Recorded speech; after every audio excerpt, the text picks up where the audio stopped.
It was a Wednesday evening like any other in Eastville, a quiet suburban town where life moved slowly, predictably. The streets were lined with familiar houses, and neighbors greeted one another with polite smiles. For most, the local gym was just a place to get stronger, to sweat off the day, or to escape for an hour. For 17-year-old Ethan Harper, it was more than that. It was a sanctuary. A place to test himself, to push limits, to feel alive in a way the rest of life rarely allowed. Tyler Mason had been with him through nearly every step. Best friends since middle school, they shared video games, baseball, and countless afternoons of harmless mischief. Tyler was competitive, proud, and sometimes reckless. Ethan, cheerful and determined, often egged him on, encouraging Tyler to push further, to challenge him in small contests of strength.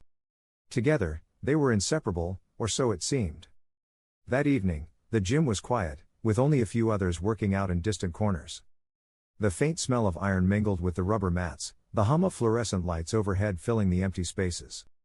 Tyler and Ethan had claimed their usual corner, surrounded by free weights and benches. Ethan was attempting heavier lifts than usual, determined to impress. Tyler's hands hovered just above the bar, ready to assist if necessary. For a brief moment, everything was normal. Then, in an instant, the bar slipped. It happened faster than Tyler could react. His hands, which had been poised to guide, were a fraction of a second too slow. The barbell fell with a deafening crash. Tyler screamed, a raw, instinctive sound, but it was swallowed almost immediately by the horrific silence that followed. Ethan's body lay pinned beneath the weight. No movement. No breath. Just the finality of a life extinguished in a heartbeat. Tyler lunged, trying to lift the bar, but it was impossible. Panic surged through him in waves. He shouted Ethan's name, his voice breaking with desperation. Staff rushed over, paramedics arrived, but the outcome was unmistakable. Ethan Harper was gone. Tyler called Ethan's parents. Their wails tore through the phone, wrenching him to his core.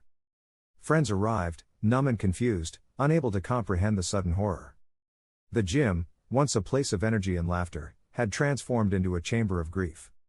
At first, the police believed it was a tragic accident. Tyler's account was simple and seemingly genuine. The bar slipped, he tried to stop it, he failed. Accidents happened in gyms. Equipment was heavy and dangerous.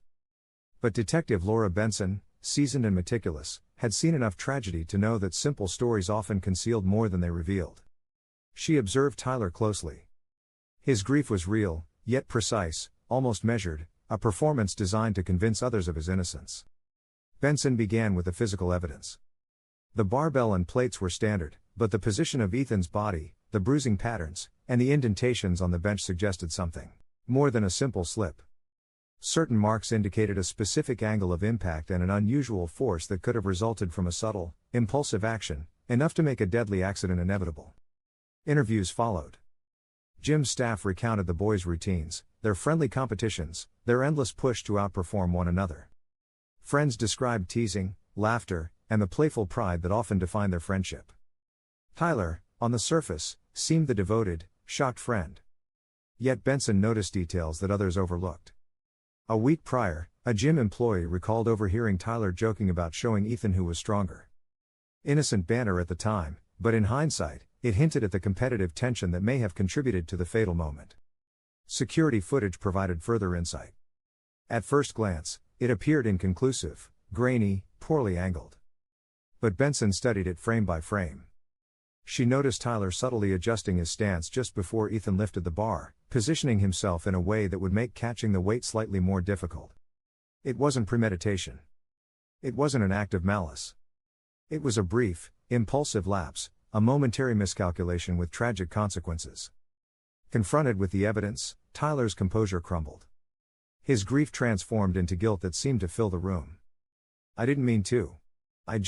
I lost control," he admitted. "I wanted to show him I was stronger. I didn't think." His words faltered, leaving a suffocating silence in their wake. The ripple effects were immediate. Ethan's parents were inconsolable, Tyler's family was stunned, friends were caught between disbelief and sorrow. The quiet town of Eastville had been shaken by an event that was both sudden and senseless, leaving the community struggling to make sense of it all. Tyler was charged with involuntary manslaughter, acknowledging that while he had not intended to kill, his recklessness had ended a life. The trial gripped the town. How could a boy so familiar, so trusted, be at the center of such a tragedy? In court, the prosecution meticulously laid out the evidence: forensic reports detailing bruising patterns and bar angles, witness statements, and security footage highlighting Tyler's subtle movement. The defense argued that Tyler had never intended harm, portraying him as a grieving friend consumed by shock and remorse. Witnesses recounted the moments after the accident. Gym staff described Tyler's frantic attempts to lift the bar, the terror etched across his face. Friends spoke of disbelief, of the sudden loss of someone they considered untouchable. Paramedics testified about the impossibility of saving Ethan once the bar had pinned him.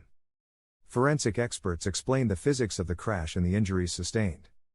Each detail reinforced the prosecution's case. Tyler's own testimony was raw.